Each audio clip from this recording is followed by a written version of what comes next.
அவரை நம்பிடுங்கள். அவர் கைவிடவே மாட்டார். அவர் பரிசுத்த ஆவியானவர் சமூகத்திலிருந்து உங்களோடு பேச விரும்புகிறேன். அல்லேலூயா. சொல்லுங்க. நாக்கு. அல்லேலூயா. நாக்கண்டு சொல்லுவோம், நாவண்டு சொல்லுவோம்.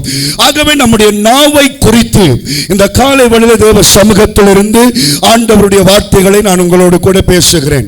ஒரு மனுஷனுடைய சரீரத்தை ஆண்டவர் படைக்கும் பொழுது வெளி சரீரங்கள், வெளியாக தெரிகிற அவயவங்கள், வெளியால தெரியாத அவயவங்கள், உள்ளுக்குள்ள இருக்கிற அவயவங்கள், இப்படி பல உறுப்புகளை வைத்துத்தான் ஆண்டவர் ஒரு மனுஷனை உருவாக்கி இருக்கிறார். உதாரணமாக நம்முடைய இதயம் உள்ளுக்கு இருக்கிறது, அது உள்ளுறுப்பு.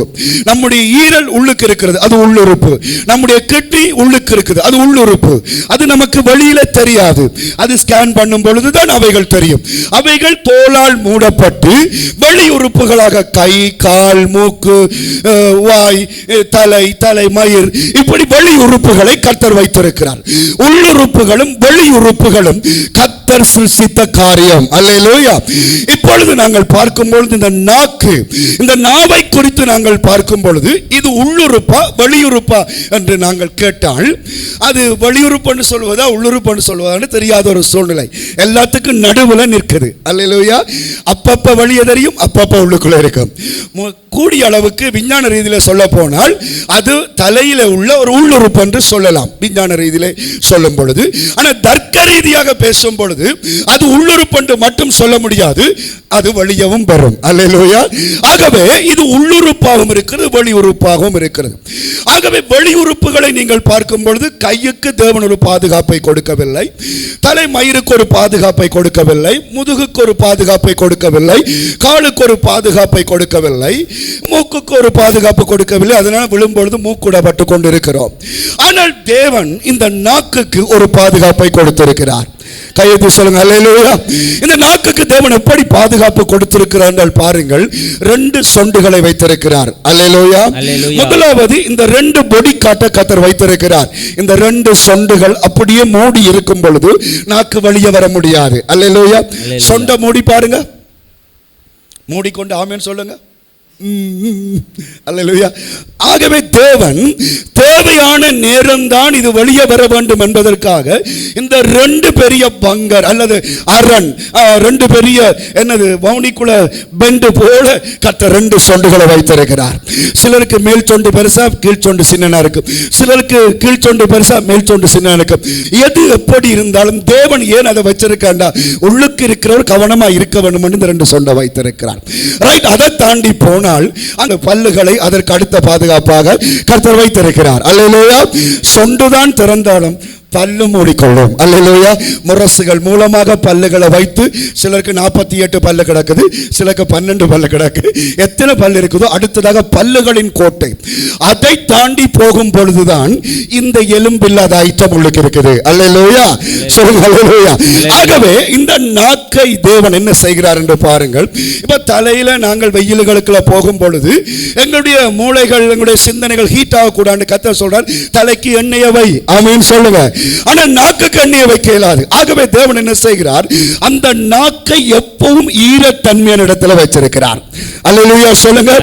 எப்பவுமே நம்முடைய வாய் எச்சில் ஊறிக்கொண்டே இருக்கும். அது ஒரு அற்புதமான ஒரு காரியம். அதை சிந்தித்து பார்த்தால் எங்கே நீர் சத்து குறைந்தாலும் வாயிலே குறையாது.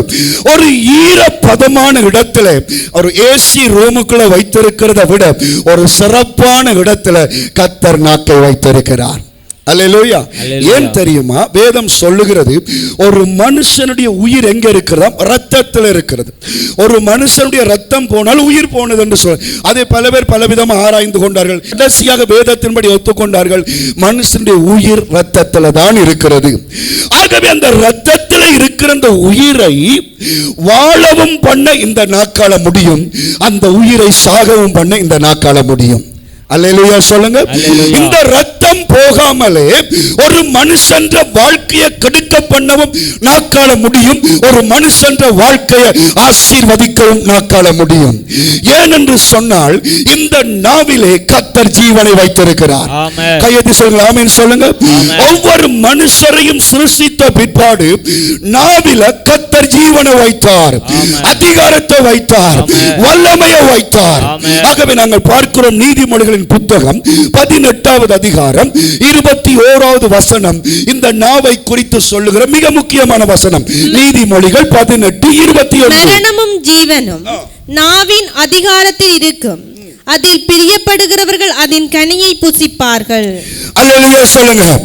மரணமும் ஜீவனும், வாழ்வும் சாவும், ஆசீர்வாதமும் சாபமும் நாவின் அதிகாரத்தில் இருக்கிறது.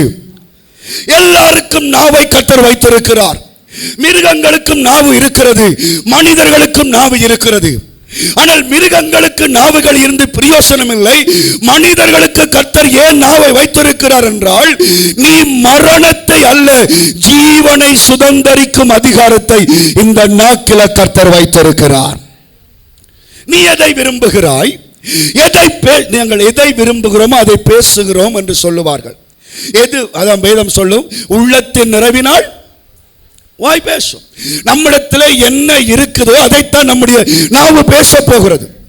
வாழ்க்கையை பேச போறீங்களா, சாவை பேச போறீங்களா, அழிவை பேச போறீங்களா, உருவாக்கத்தை பேச போறீங்களா, உங்கள் நாக்கில் தான் கர்த்தர் அந்த அதிகாரத்தை வைத்திருக்கிறார். ஆமென். விசேஷமாக கர்த்தருடைய பிள்ளைகள், தேவனுடைய பிள்ளைகள், அது ஒரு அருமையான வசனம். நீதிமொழிகள் 16:1 வாசிங்க. நீதிமொழிகள் 16:1. எல்லாருடைய நாவும் அல்ல, கர்த்தருடைய பிள்ளைகளுடைய நாவு பாருங்க. 16. மனதின் யோசனைகள் மனுஷனுடையது, மனதின் யோசனை மனிதனுடையது, நாவின் பிரதியுத்தரம் பிரதியுத்தரமோ கர்த்தரால் வரும். கையை தட்டி ஆண்டவரே உமக்கு ஸ்தோத்திரம், ஸ்தோத்திரம். அல்லேலூயா, அல்லேலூயா, அல்லேலூயா. யோசனை உன்னுடையதா இருக்கலாம், சிந்தனை உன்னுடையதா இருக்கலாம், ஆனால் நாவின் பிரதியுத்தரம், நாவின் வார்த்தை அது கர்த்தரால் வரும் என்ற வார்த்தை சொல்லுது. ஆண்டவரோட ஒரு மனுஷன் நெருங்கி நெருங்கி நடக்கும் பொழுது, தேவனோட ஒரு மனுஷன் ஒன்றித்து வாழும் பொழுது, அவன் பேசுகிறதிலே ஜீவன் இருக்கிறது. அல்லேலூயா சொல்லுங்க, கையெத்தி சொல்லுங்க, ஆமென் சொல்லுங்க. ஆண்டவரோட நீங்கள் நெருங்கி வாழும் பொழுது, தேவனோட நீங்கள் பரிசுத்தமாய் ஜீவிக்கும் பொழுது, அந்த தேவனுடைய அதிகாரம் உங்கள் நாவிலே வருகிறது. ஆகவே தேவன் என்ன சொல்லுகிறார், நீ என்ன கதைக்கிறாயோ அது என் மூலமாய் வருகிறது. ஆமென், ஆமென் சொல்லுங்க. அல்லேலூயா சொல்லுங்க. பாஸ்டரை பார்த்து சொல்லுங்க, அல்லேலூயா. தேவ பிள்ளையே, இன்றைக்கு தேவன் இந்த நாவிலே ஜீவன், அபிஷேகம், ஆசீர்வாதம் என்கிற அதிகாரத்தை கர்த்தர் நம்முடைய நாக்கில வைத்திருக்கிறார். ஆனால் இன்றைக்கு நம்முடைய நாவினாலே நாங்கள் பலவீனங்களை குறித்து, சோர்வுகளை குறித்து, அதரியங்களை குறித்து பேசிக் கொண்டிருக்கிறபடியால் தான் இன்றைக்கு நிறைய பிரச்சனைகளை நாங்கள் சந்தித்துக் கொண்டிருக்கிறோம். ஆனால் இன்றைக்கு இந்த தேவ செய்தியை கேட்கிற ஒவ்வொருவரும் கர்த்தரோடு நெருங்கி ஜீவித்து உங்கள் நாவினால் நல்லதை நீங்கள் பேசும் பொழுது உங்கள் வாழ்க்கை நல்லதாகவே ஆசீர்வதிக்கப்படும் என்று கர்த்தருடைய பரிசுத்த ஆவியானவர் வாக்கு கொடுக்கிற தேவனாய் இருக்கிறார்.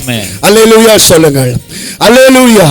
வாழ்க்கையில் எவ்வளவு பிரச்சனைகள் இருக்கலாம், வாழ்க்கையில் எவ்வளவு குழப்பங்கள் இருக்கலாம், ஆனால் நாவிலே கர்த்தர் அதிகாரத்தை தந்திருக்கிறார், நாவிலே கர்த்தர் அபிஷேகத்தை தந்திருக்கிறார். மரணமும் ஜீவனும், அல்லேலூயா சொல்லுங்க, மரணமும் ஜீவனும், மரணமும் ஜீவனும் சொல்லுங்க. என்ற வாழ்க்கையின் அழிவும் ஆசீர்வாதமும், அழிவும் ஆசீர்வாதம் என் நாவிலே இருக்குது, என் நாவிலே இருக்குது. அல்லேலூயா, என்னுடைய வாயிலே இருக்கிறது. என் வாழ்க்கையின் உயர்வு தாழ்வு, என் வாழ்க்கையின் சுகம் பலவீனம், என் வாழ்க்கையின் நன்மை தீமை கர்த்தர் என் நாவிலே கொடுத்திருக்கிறார். ஒரு பெரிய ஒரு வல்லமை நம்முடைய நாவிலே இருக்கிறது. அதை மறந்து போன தேவ பிள்ளைகள் இன்றைக்கு தங்கள் நாவாலேயே தங்களுக்கு சாபங்களை வருவித்துக் கொள்ளுகிறார்கள். யானை தன் கையாலே மண்ணள்ளி போடுகிறது போல தங்கள் வார்த்தைகளாலேயே சாபங்களை தேவ ஜனங்கள் தேடிக்கொண்டிருக்கிறார்கள். ஒரு முறை தாயார் மிகவும் வியாதிப்பட்டிருந்தார். அவருக்காக நிறைய பேர் ஜெபம் பண்ணி இருந்தார்கள். தேவனுடைய ஊழியக்காரனாக நானும் போய் ஜெபிக்க வேண்டி இருந்தது. எனக்கு முன்னுக்கு அவர்கள் கிறிஸ்துவை அறிந்தார்கள் என்று சொல்ல முடியும். அந்த அளவுக்கு அவர்கள் ஒரு முதிர்ந்த விசுவாசிகள். ஆகவே நான் போய் ஜெபம் பண்ணி கொண்டிருந்தேன். ஜெபித்துக் கொண்டிருக்கும் பொழுது அந்த தாயாருடைய வாயிலிருந்து வருகிற வார்த்தையை கவனித்தேன். ஐயோ ஐயோ ஐயோ. உண்மையிலே அவர் கேளாது, தாங்க முடியாத பலவீனம் தான். ஆனால் அந்த ஜெபிக்கிற நேரத்தில் கூட அவருடைய நாவு உச்சரிக்கிறது என்னது? ஐயோ ஐயோ ஐயோ. என்னால் ஜெபிக்க முடியவில்லை. நானும் ஆவியில நிரம்பி ஜெபிக்கிறேன். ஆனால் அந்த ஜெபம் வீணான ஒரு ஜெபமாக காணப்படுகிறது. ஆகவே நான் ஜெபத்தை நிறுத்தி சொன்னேன், அம்மா, நீங்கள் என்னை விட ஆண்டவருக்குள் முதிர்ந்தவர்களாக இருக்கிறீர்கள். நான் உங்களுக்கு புத்தி சொல்லக்கூடாது. ஆனால் நான் ஜெபிக்கும் பொழுது ஐயோ சொல்லாதீங்க, அட்லீஸ்ட் இயேசுவே என்றாவது சொல்லுங்க. ஆமென் சொல்லுங்க. எனக்கு அருமையான தேவனுடைய பிள்ளைகளே, என்னுடைய நாவு ஐயோவை சொல்ல அழைக்கப்பட்ட நாவு அல்ல, இயேசுவே என்று சொல்ல அழைக்கப்பட்ட நாவு என்று விசுவாசிக்கிறவன் மட்டும் கையை தட்டி, ஆண்டவரே உமக்கு நன்றி ராஜா. நன்றி இயேசுவே. பலவீனம் இருக்கலாம், வேதனை இருக்கலாம், ஆனால் ஒரு நாளும் நம்முடைய நாவினால ஐயோ என்ற வார்த்தை வரக்கூடாது. என்னால முடியாது என்ற வார்த்தை வரக்கூடாது. என்னுடைய வாழ்க்கையில தரித்திரம் தான் என்ற வார்த்தை வரக்கூடாது. ஏனென்று சொன்னால் மரணமும் ஜீவனும் நாவின் அதிகாரத்தில் இருக்கிறது. ஆமென். அதில் பிரியப்படுகிறவன் அதின் கனியை புசிப்பான். என்ற மனைவியை திருத்த முடியாது என்று நீ அறிக்கையிட்டால் உன் மனைவியை திருத்தவே முடியாது. என் பிள்ளைகளை மாற்றவே முடியாது என்று எப்ப நீ நாவை திறந்து சொல்லுகிறாயோ அப்பொழுது அந்த பிள்ளைகள் அப்படியே மாறுகிறார்கள். விஞ்ஞானிகள் சொல்லுகிறார்கள், வைத்தியர்கள் சொல்லுகிறார்கள், நம்முடைய சரீரத்தில் நிறைய மண்டலங்கள் இருக்கிறது. சிந்தனை மண்டலம், சிந்தனை மண்டலம் ஒன்றை யோசிக்கிறது, எல்லாம் அதற்கேற்ற மாதிரி செயல்படுகிறது. அடுத்தது பேச்சு மண்டலம் என்று ஒன்று இருக்கிறது. இப்பொழுது அவர்கள் கண்டுபிடித்த காரியம், சிந்தனை மண்டலத்தை விட ஒரு மனுஷனுடைய பேச்சு மண்டலத்துக்கு தான் வல்லமை அதிகமாக இருக்கிறதாம். ஏனென்றால் இப்ப நான் என்னுடைய சிந்தனையில் எண்ணத்தை சிந்தித்தாலும் என்னுடைய வாயை திறந்து ஐயோ எனக்கு நாரி உழைவு, எனக்கு இயலாது என்ற வாய் சொன்னால் உடனே எல்லா நரம்புகளும் என்ன செய்யுமாம்? எனக்கு இயலாது, நான் நாரி உழைவில் விழுந்துடுவேன் என்று சொல்லி எல்லா நரம்பும் பலவீனப்பட்டு விடுமாம். அப்ப மற்ற நரம்புகள் யோசிக்குமாம், ஏன் அப்படி இருக்கிறோம்? இல்லை, எங்களுக்கு பேச்சு நரம்புல இருந்து கட்டளை வந்திருக்கிறது, எங்களுக்கு இயலாது. எதை நாங்கள் பேசுகிறோமோ அது எங்கள் சரீரத்தில் நடக்கிறது என்பது விஞ்ஞானம். ஆனால் இந்த விஞ்ஞானத்துக்கு முன்னாலே கர்த்தருடைய வார்த்தை சொல்லுகிறது, மரணமும் ஜீவனும் நாவின் அதிகாரத்தில் இருக்கிறது. எதை நீ புசிக்க போகிறாய்? எதை நீ அனுபவிக்க போகிறாய்? ஆவியானவரோடு நெருங்கி வாழ்கிறவன் அறிக்கையிடுவதெல்லாம் நடக்கும். ஆவியானவரோடு நெருங்கி ஜீவிக்கிறவன் விசுவாசத்திலே சொல்லுகிறவைகளுக்கெல்லாம் பலன் உண்டு என்று கர்த்தருடைய வார்த்தை சொல்லுகிறது. அதனால தேவ மனுஷன் சொல்லுகிறான், விசுவாசித்தேன் ஆகையால் பேசினேன், வெட்கப்பட மாட்டேன். விசுவாசம் இருந்தால் பேசு, பேசினாயா இருந்தால் நீ வெட்கப்பட்டு போக மாட்டாய். பலவீனத்தை ஏன் பேச வேண்டும்? தேவன் நமக்கு பலமாய் இருக்கிறார். தோல்வியை ஏன் பேச வேண்டும்? கர்த்தர் நமக்கு ஜெயமாக இருக்கிறார். நம்முடைய வாழ்க்கையில தேவனுடைய பிள்ளைகள் தங்களுடைய நாவினாலே பேச வேண்டிய 2 காரியங்களை சுருக்கமாய் சொல்ல விரும்புகிறேன். முதலாவது, நம்முடைய நாவினாலே நாங்கள் பேச வேண்டும் என்னவென்று சொன்னால் கர்த்தருடைய வார்த்தைகளை பேச வேண்டும். ஆவியானவற்ற வசனங்களை நம் நாவினாலே நாங்கள் உச்சரிக்க வேண்டும். 2 சாமுவேலில் 23ஆம் அதிகாரம் 2ஆம் வசனத்தில் தேவ மனுஷனாகிய தாவீது என்ன சொல்லுகிறார்? 2 சாமுவேல் 23:2 அவர் தன் நாவிலே என்ன இருந்தது என்பதை சொல்லுகிறார். வாசியுங்கள். கர்த்தருடைய ஆவியானவர் என்னை கொண்டு பேசினார், அவருடைய வசனம் என்னுடைய நாவில் இருந்தது. அல்லேலூயா.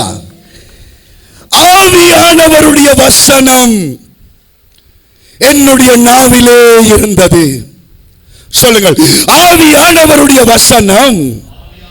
நல்லா சொல்லுங்க, கர்த்தருடைய வசனம், கர்த்தருடைய வசனம் என் நாவிலே இருந்தது. நாவிலே இருந்தது. அல்லேலூயா சொல்லுங்க. அல்லேலூயா. ஆண்டவருடைய வசனம் நம்முடைய நாவிலே இருக்க வேண்டும். ஆமென். கர்த்தருடைய வார்த்தைகளை அறிக்கையிட தெரிய வேண்டும். ஆண்டவருடைய வசனங்களை பேசக்கூடியவர்களாக நாங்கள் இருக்க வேண்டும். அல்லேலூயா. ஆவியானவருடைய வசனம் என் நாவிலே இருந்தது. நாவினால் செய்யக்கூடாத காரியங்கள் இருந்தால் அவைகளை நான் இந்த நேரத்தில் பேசப் போவதில்லை, நேரம் காணாதபடினாலே. முதலாவது தேவனுடைய பிள்ளைகள் ஒன்றை புரிந்து கொள்ள வேண்டும்.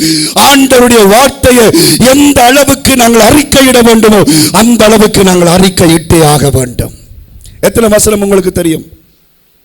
அந்த கடை என்ன சொல்லுவோம்? வசனங்களை பேசுவது என்பது பிசாசும் வசனங்களை பேசும், துன்மார்க்கரும் வசனங்களை பேசுவார்கள். அது அல்ல தேவன் விரும்புகிறது. ஆவியானவரோடு நெருங்கி ஜீவிக்கிறவன் வசனங்களை பேசும் பொழுது அதிலே ஜீவன் உண்டு. ஆமென். கர்த்தரோடு நெருங்கி நடக்கிறவன் வார்த்தை அறிக்கை இடும் பொழுது அந்த வார்த்தைகள் ஆம் என்றும் ஆமென் என்றும் நிறைவேறும் என்று கர்த்தர் வாக்கு கொடுத்திருக்கிறார். கையை தட்டி கர்த்தருக்கு நன்றி செலுத்துங்கள். ஆவியானவரோடு நடக்கும் பொழுது, தேவ சமூகத்தில் இருக்கும் பொழுது, கண்ணீரோடு வார்த்தையை நாங்கள் அறிக்கையிடும் பொழுது அந்த வார்த்தையின்படி எங்களுடைய வாழ்க்கையில நிறைய மாற்றங்கள் வருவதை நாங்கள் காண முடியும். மாறாக எங்களுடைய நாக்கினாலே நாங்கள் ஒரு ஆள் வெட்டக்கூடாது. எங்களுடைய நாக்கினாலே ஒருவன் வெட்டி சாய்க்கக்கூடாது.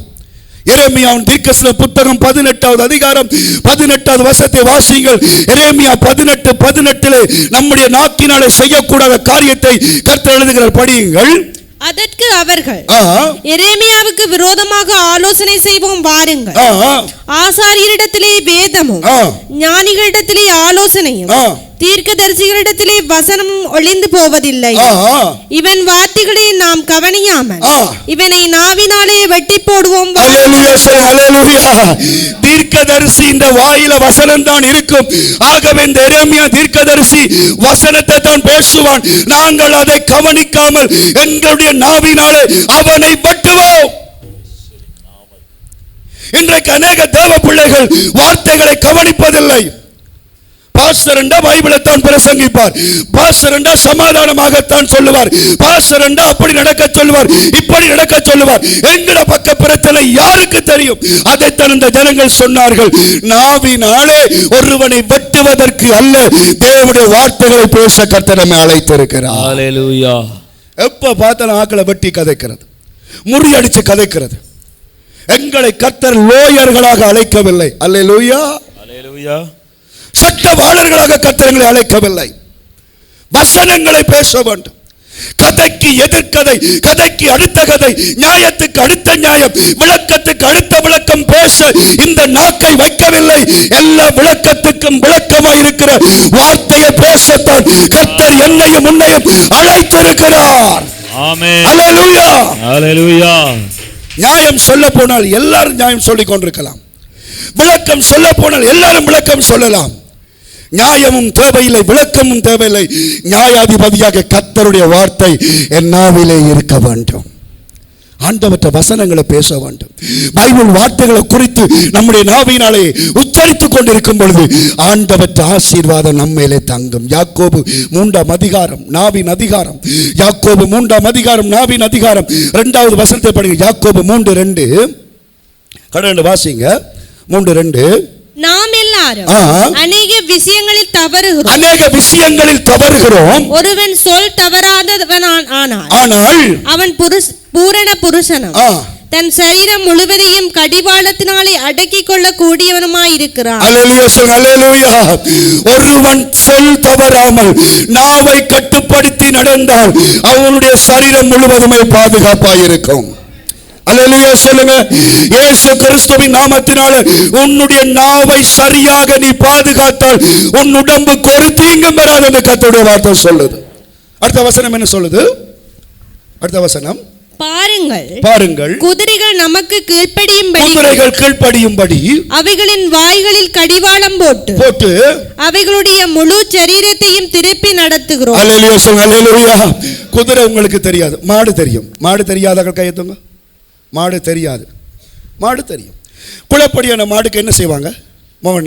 மோகன குளப்படியான மாட்டுக்கு என்ன செய்வாங்க? நாணயம் மூக்குகளை குத்துவாங்க. நாணயம் குத்தும் பொழுது அந்த கயிறு உள்ளுக்கு போகும். அதற்கு பிற்பாடு அந்த கயிறு ஒரு சின்ன படியை இழுத்தாலும் அது எவ்வளவு கொம்பன் மாடாக இருந்தாலும் நிற்கும். அத போலதான் நம்முடைய வாழ்க்கையில எவ்வளவு பிரச்சனையாக இருந்தாலும் இந்த நாக்கை சரியா கட்டுப்படுத்தினால் எல்லாம் ஆசீர்வாதமாக இருக்கும். கையெத்தி சொல்ல மாட்டீங்களா? ஆமென். கையெத்தி ஆமென் சொல்ல மாட்டீங்களா? உங்களுடைய நாவை கட்டுப்படுத்தும் பொழுது எந்த துன்பமும் உங்களுக்கு வராது. அடுத்து என்ன சொல்ல? கப்பல்களை பாருங்கள், பெரிய பெரிய கப்பல்கள், ஆனாலும் சிறிய சுக்கானால் அவைகள் கண்ட்ரோல் பண்ணப்படுகிறது. இந்த பெரிய வாழ்க்கை ஆசீர்வாதமான திசைக்கு போக வேண்டுமா? இந்த நாக்கு சரியான திசையில பயணிக்க வேண்டும். அல்லேலூயா சொல்ல மாட்டீங்களா? இந்த நாக்கு சரியான சுக்கானா இருந்தால் நம்முடைய படகு கரை சேரும், நம்முடைய வாழ்க்கை பரலோகத்தை கொண்டு போய் சேர்க்கும். இந்த சுக்கானாகிய நாக்கு பிழையான இடத்துக்கு திரும்பும் என்றால் நம்முடைய வாழ்க்கை அலை மோதி கொண்டுதான் இருக்கும். ஆகவே நாவை குறித்து சிந்தியுங்கள். அடுத்த பகுதி சொல்லுகிறது நாவு நெருப்பு என்று சொல்லுகிறது. என்னது சொல்லுங்க? என்னது? நெருப்பு. ஒரு சிறிய தீக்குச்சி, இந்த குச்சி, இது இந்த கைவிரல் பெருசு, ஒரு சின்ன குச்சியை ஒரு காட்டுக்குள்ள ஒரு சருகை கொளுத்திட்டு வாங்க. கொஞ்சம் கொஞ்சம் கொஞ்சமா எரிந்து முழு காடுமே எரிந்து விடும். அத போல கர்த்தர் சொல்லுகிறார், ஒரு சிறிய நெருப்பு ஒரு பெரிய காட்டை கொளுத்துகிறது. அத போல உன்னுடைய சிறிய அவயவமாகிய இந்த நாக்கு உன் வாழ்க்கையே கொளுத்தி விடும். நிறைய பேர் கெட்டு போனது நாக்கால, நிறைய பேர் கெட்டு போனது தங்களுடைய வார்த்தைகளினால, நிறைய பேர் கெட்டு போனது தங்களுடைய பேச்சுக்களினால.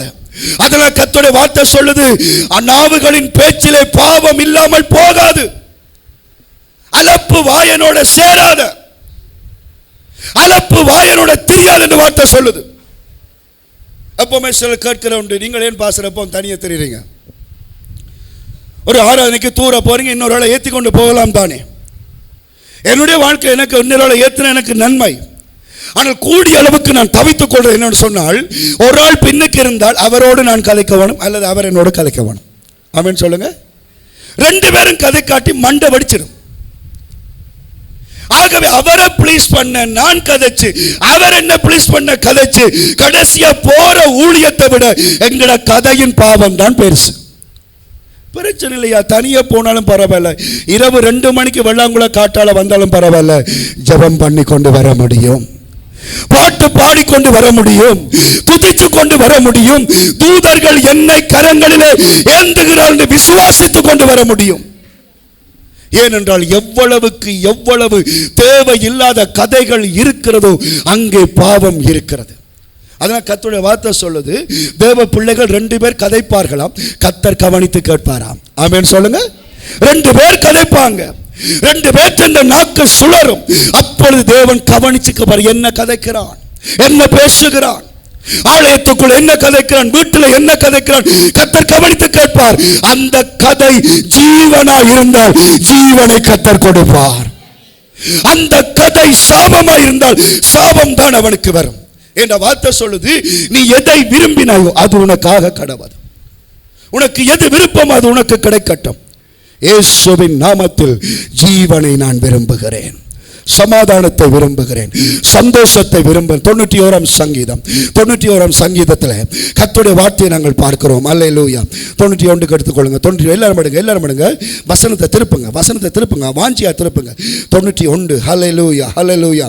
2வது வசனம் படிங்க. 2வது, நான் கர்த்தரை நோக்கி, நீர் என் அடைக்கலம், என் கோட்டை, என் தேவன், நான் நம்பி இருக்கிறவர். அல்லேலூயா சொல்லுங்க. அல்லேலூயா. நான் என்னுடைய நாவினால் என்ன சொல்லுவேன்? ஆண்டவரே நீர் என்னுடைய தேவன். அல்லேலூயா சொல்ல மாட்டீங்களா? சொல்லுங்க, நீர் என்னுடைய தேவன். நீர் என்னுடைய தேவன். அது சொல்ல மாட்டீங்களா? நீர் என்னுடைய தேவன். நீர் என்னுடைய தேவன். நாங்க சொல்றது என்ன? கடவுள் இருக்கிறாரா, இயேசு இருக்கிறாரா? அதை மட்டும் தான் கேட்க தெரியும். கடவுள் இருந்தா எங்களுக்கு இப்படி நடக்குது, கடவுளும் இல்ல, கத்தரிக்காயும் இல்ல, பூசணிக்காயும் இல்லைன்னு ஒரு மாசத்துக்கு பிறகு வந்து அழுகிறது. கடவுள் இருக்கவே மாட்டார். பகடிக்கு கூட கலைக்க கூடாது. ஆண்டவருடைய காரியங்களில் கோபம் வந்துட்டேன்னு சொன்னால் நான் இனி சேர்ச்சுக்கு வர மாட்டேன், கடவுளில் சொல்லவே கூடாது. உனக்கு கடவுள் இருக்கவே மாட்டார். நீ என்ன சொல்ல வேண்டும்? என் தேவன் என்னுடைய கோட்டையாக இருக்கிறார். வசனங்களை பேச வேண்டும், வார்த்தைகளை பேச வேண்டும். தேவ மனுஷனாகிய யோபுவுக்கு எவ்வளவு பிரச்சனைகள் வந்தது. அவர் என்ன சொன்னார்? என்னுடைய மீட்பர் உயிரோடு இருக்கிறார், உயிரோடு இருக்கிறார், உயிரோடு இருக்கிறார். ஓ இயேசுவே, அல்லேலூயா. வசனத்தை பேசினார். என்ன சொன்னார்? அந்நிய கண்கள் அல்ல, என் கண்கள் காணும். அவருடைய விசுவாசத்தை கர்த்தர் கனப்படுத்தினா கனப்படுத்தவில்லையா? அவற்றை கண் ஆண்டவரை கண்டதா காணவில்லையா? இது சும்மா சேர்ச்சுக்கள் இருக்கலாம் பக்தி. மற்ற நேரம்லாம் எதிரான கதைகள், கடவுள் அறியாதவன் கூட கதைக்காத மாதிரி கதைப்போம்.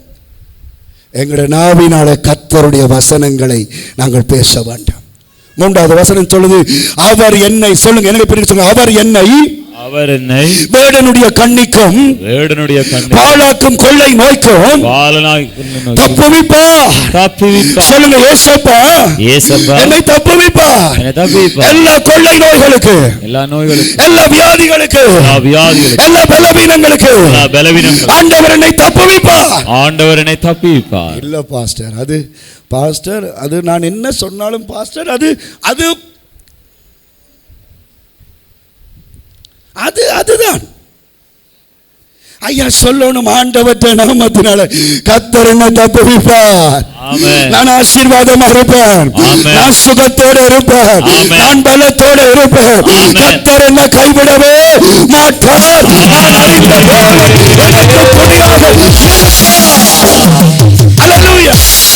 ஐயா உங்களுக்கு வசதி இல்லை என்றுதான் இது 50 ரூபாய்க்கு தாரோம்.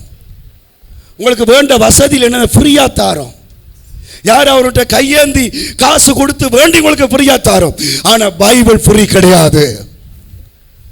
வார்த்தையின் வல்லமை உங்களோட வீட்டில் இருக்கிற தாலி கொடி எல்லா நகைகளை சேர்த்தாலும் இதற்கு இருக்கிற ஆசீர்வாதத்துக்கு இணையே இல்லை. ஆமென், ஆமென் சொல்லுங்க. அந்த வசனத்தை பேசுங்க. அடுத்த வசனம் என்ன சொல்றோம்? இரவில் உண்டாகும் பயங்கரத்துக்கும், பகலில் பறக்கும் அம்புக்கும், இரவில் நடமாடும் கொள்ளை நோய்க்கும், மத்தியானத்தில் பாழாக்கும் சங்காரத்துக்கும் பயப்பட மாட்டேன். அடுத்த சொல்றார், என் பக்கத்தில் 1000 பேரும் என் வலதுபுறத்தில் 10,000 பேரும் விழுந்தாலும் அது என்னை அணுகாது. அல்லேலூயா சொல்லுங்க. என்ன பாஸ்டர், எல்லாரும் எனக்கு பிரச்சனை பாஸ்டர்.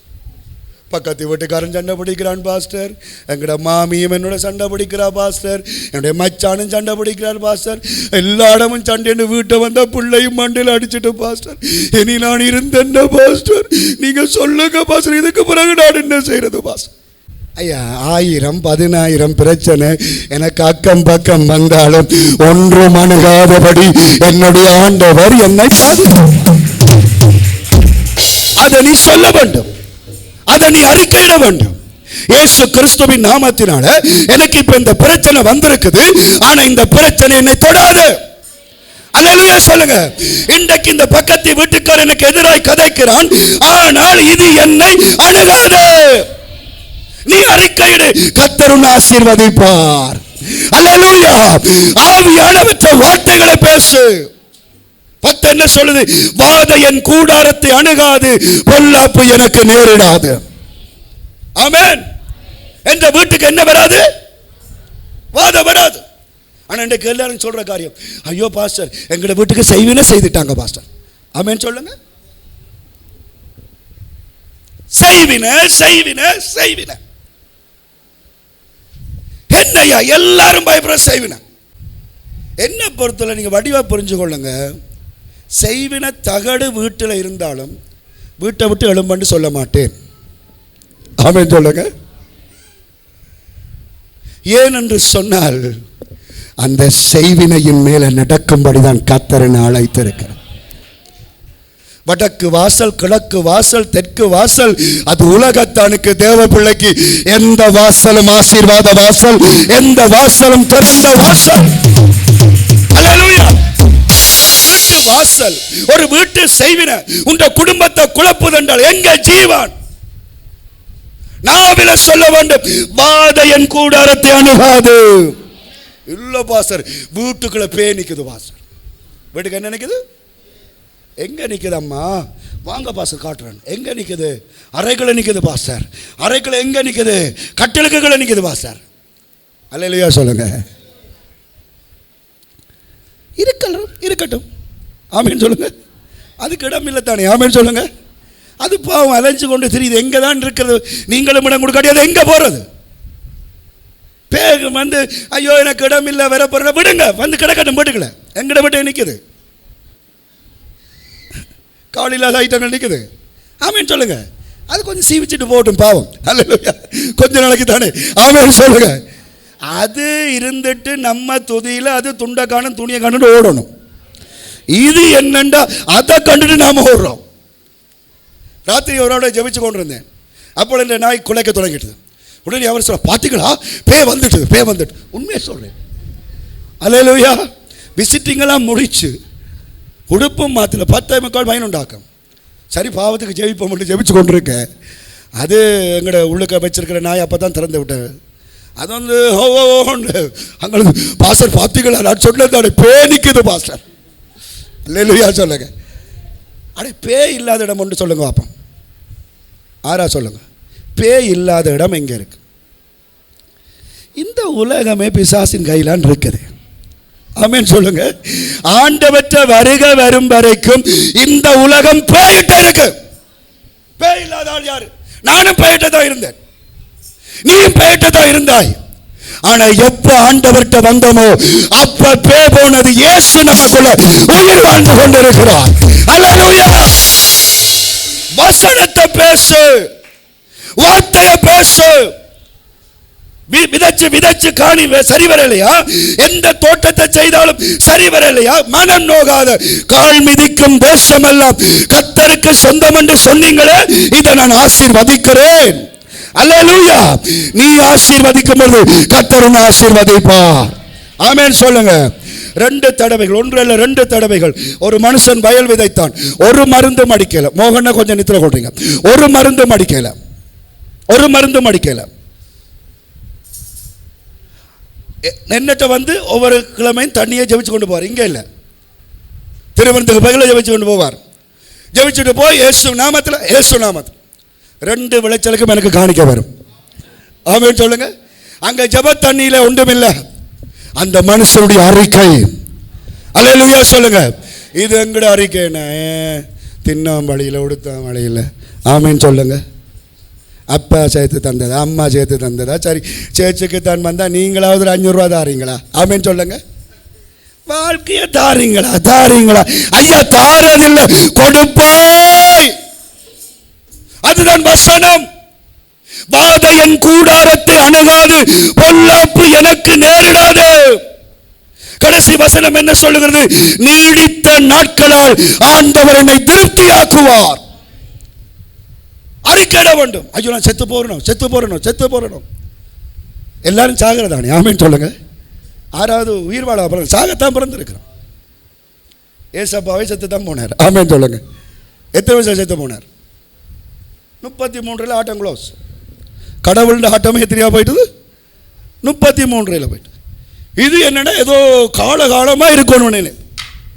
33 சாகத்தான் வந்தார். பிறந்தது சொல்லுங்க, நான் சாக போகிறேன் சொல்ல இல்லையா? கடைசி 3 நாளைக்கு முன்னுக்கு தான் சொன்னார், ஐயா போகிறேன். போனாலும் யாரும் என்ன அமர்த்த இயலாது, உட்டச்சு கொண்டு வெளியே வருவான். ஆமென் சொல்லுங்க. சாவன் தான், ஆனா சாவு எனக்கு முடிவில்லை. கல்லறை பிளக்க தூதர்கள் ஆர்ப்பரிக்க நான் எழும்புவேன். ஆமென் சொல்லுங்க. ஏசப்பா என்ன சொல்றார்? என்ன இடிச்சு போடுங்க, 3 நாள் எழுப்பி காட்டுவேன். அல்லேலூயா சொல்லுங்க. அவர் சொல்ற தன்னுடைய சரீரத்தை பார்த்து சொல்றார், இந்த ஆலயத்தை இடியுங்க, 3ஆம் நாளில் மறுபடியும் எழும்பும். அதான் விசுவாசம். நீ சொல்ல வேண்டும், இயேசுவின் நாமத்தில் என் வாழ்க்கை எழும்பும், என் வாழ்க்கை ஆசீர்வதிக்கப்படும், யாராலும் என்னை வீழ்த்த முடியாது. சொல்லுவீங்களா? சொல்லுங்க, யாராலும் என்னை வீழ்த்த முடியாது. எழுந்து நின்று சொல்லுங்க. ஹல்லேலூயா, ஹல்லேலூயா. எழும்புங்க, எழும்புங்க. இயேசு நல்லவர், இயேசு நல்லவர். ஆமென், ஆமென். ஹல்லேலூயா. பரிசுத்த ஆவியானவரே நன்றி, நன்றி. சொல்லுங்க. இயேசுவின் நாமத்தினால, இயேசுவின் நாமத்தினால நான் எழும்புவேன், நான் எழும்புவேன், நான் எழும்புவேன். நான் எழும்புவேன். விசுவாசிக்கிறீங்களா? ஆமென். விசுவாசிக்கிறீங்களா? ஆமென். நீங்க எழும்புவீங்க. ஆமென். உங்களோட வீடு எழும்பும். ஆமென். உங்களோட வாழ்க்கை ஆசீர்வதிக்கப்படும். ஆமென். அப்போ எத்தனை பேருக்கு சொல்லல? மாத்திர சொல்லுங்க. நான் எழும்புவேன். எத்தனை பேருக்கு விசுவாசம் இருக்கா சொல்லுங்க. நான் எழும்புவேன். விசுவாசம், நான் எழும்புவேன். விசுவாசம் இருந்தா சொல்லுங்க. நான் விசுவாசம் எழும்புவேன். இருந்தா சொல்லுங்க. நான் எழும்புவேன். ஹல்லேலூயா, ஹல்லேலூயா, ஹல்லேலூயா. ஹல்லேலூயா. சொல்லவே மாட்டவே. நீ பாடுங்க, நீ பாடுங்க, நீ பாடுங்க. எல்லாரும் கேளுங்க. ஒரு 500 ரூபா தாரீங்களா? எல்லாட்டும் போய் வாய் காட்ட தெரியும். கர்த்தருடைய ஆவியானவற்ற வசனம் ஜீவனாயிருக்கிறது. அந்த ஜீவனை கர்த்தர் நம்முடைய நாவல தந்திருக்கிறார். ஹல்லேலூயா. நேரம் போயிட்டது. ஆண்டவரே உமக்கு ஸ்தோத்திரம், ஸ்தோத்திரம்.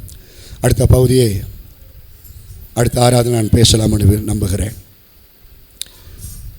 வார்த்தையை நான் இன்னும் கொண்டு வரவில்லை. முன்னுக்கு அப்படி நிற்கிறேன். ஓ இயேசுவே, நாவின் அதிகாரத்தை காத்துக்கொள்ளுங்கள். மரணமும் ஜீவனும் நாவின் அதிகாரத்தில் இருக்கிறது. ஆமென். என்னுடைய வாழ்க்கை அப்படித்தான் போகும் என்று நீங்க நினைக்க வேண்டாம். கர்த்தருடைய வார்த்தை அறிக்கை செய்ய வேண்டாம். ஆமென். எதிர்மறையான வார்த்தைகளை பேச வேண்டாம். ஆமென். ஆண்டவருடைய வசனங்களை பேசுங்கள். ஆமென். முதலாவது தேவ பிள்ளைகளுடைய நாவு ஆவியானுடைய வசனங்களை பேச வேண்டும். இரண்டாவது எதை பேச வேண்டும் என்பதை நாங்கள் உயிரோடு இருந்தால், கர்த்தருக்கு சித்தமானால் அடுத்த ஞாயிற்றுக்கிழமை உங்களோடு பகிர்ந்து கொள்கிறேன். கண்களை மூடுவோம். ஹல்லேலூயா, ஹல்லேலூயா, ஹல்லேலூயா. நன்றி பரிசுத்த ஆவியானவரே, நன்றி பரிசுத்த ஆவியானவரே. எனக்கு அது, எனக்கு இது, எனக்கு 1000, எனக்கு 10000 இது அல்ல உங்களுடைய வார்த்தை. எனக்கு 1000 பிரச்சனை, 10000 பிரச்சனை இல்லை.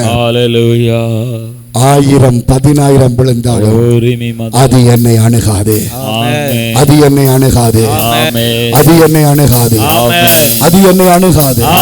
ஹல்லேலூயா, ஹல்லேலூயா. இடித்து போடுங்கள். 3ஆம் நாள் நான் இதை எழுப்புவேன், எழுப்புவேன், எழுப்புவேன். இழந்ததை பெறுவேன், இழந்ததை பெறுவேன், பறி கொடுத்ததை பெற்றுக் கொள்ளுவேன். இயேசு எனக்கு அற்புதம் செய்வார். நான் ஜீவனோடு எழும்புவேன். ஹல்லேலூயா. கையில் அரைஞ்சாங்க, காலில் அரைஞ்சாங்க, தலையில முள்முடியை சூட்டினாங்க, கொண்டு போய் அடக்கம் பண்ணினாங்க. 3 நாள் அப்படி அமைதியா இருந்தார். 3ஆம் நாள் கல்லறை உடைத்தது, பூமி அதிர்ந்தது, காவலர்கள் நடுங்கினார்கள். அவர் எழும்பினார். எங்களுக்கு 3ஆம் நாள் இருக்குது. அது அறிக்கை செய்கிறேன். விசுவாசித்தால் பேசு, விசுவாசித்தால் பேசு, விசுவாசித்தால் பேசு. எது நடக்கும் என்று விசுவாசிக்க அதை பேசு. உனக்கு துன்பம் என்று விசுவாசித்தால் அதை பேசு. உனக்கு சந்தோஷம் என்று விசுவாசித்தால் அதை பேசு. ஹல்லேலூயா. நாவின் பிரதியுத்தரம் கர்த்தரால் வரும். நாவின் பிரதியுத்தரம் கர்த்தரால் வரும். நாவின் பிரதியுத்தரம் கர்த்தரால் வரும். நாக்கு மற்றவர்களை வெட்டுவதற்கல்ல, நாக்கு மற்றவர்களை கொளுத்துவதற்கல்ல, நாக்கு தேவ வசனங்களை பேசுவதற்கு, ஆண்டவற்ற ஜீவ வார்த்தைகளை பேசுவதற்கு நாவை கர்த்தர் நமக்கு கொடுத்திருக்கிறார். ஹல்லேலூயா. ஜீவ வார்த்தைகளை பேசுங்கள், ஜீவ வார்த்தைகளை பேசுங்கள். ஹல்லேலூயா. ஜெபம் பண்ணுவதற்கு முன்பதாக எல்லாரும் எழுந்து நின்று, தம்பி வீடியோ ஆஃப் பண்ணுங்க. 91